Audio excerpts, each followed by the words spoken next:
यो खास के छ प्लान?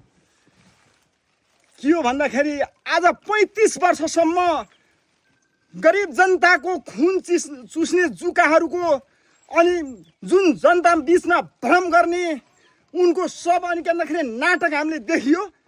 तिनीहरूलाई परास्त गर्न अहिले राष्ट्रिय स्वतन्त्र पार्टीमा मलाई मन पर्नु, म राष्ट्रिय स्वतन्त्र पार्टीमा प्रवेश नगरे तापनि मन पर्नुको कारण भनेको दुई तिनवटा पोइन्ट छन्। रवि लामिछानेले मुकुल ढकाललाई निष्कासन र जुन मन्त्रीको काण्डबारे त्यसको नाम आएन मलाई, कुन सांसदलाई अनि के भन्दाखेरि 24 घण्टाभित्र निकाल्नु, ढाका कुमार हजुर, एउटा त्यो भयो भने अर्को कुरा के भयो भन्दा सोभिता गौतम, तोसिमा कार्की जस्ता होनहारले हामीले विकास गरेनौँ, कायापलट गरेनौँ भने जनता अहिलेको जेनजीले जसरी लखट्यो त्यसरी अनि के भन्दाखेरि हामीलाई पनि लखट्नु होला भन्ने चुनावी नारा।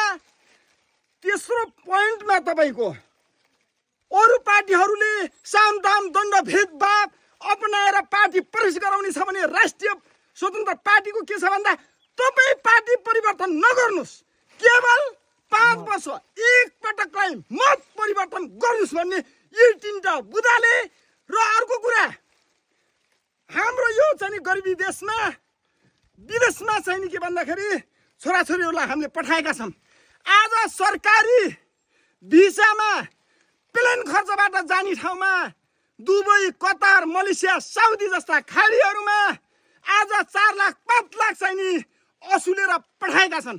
आज छोराहरूको पीडा आमा बुवाले बुझ्ने कि नबुझ्ने, त्यो कारणले मैले घन्टीमा भोट ड्याम कि ड्याम हान्ने मैले निर्णय गरेको छु। हस्, थ्याङ्क यू दाइ।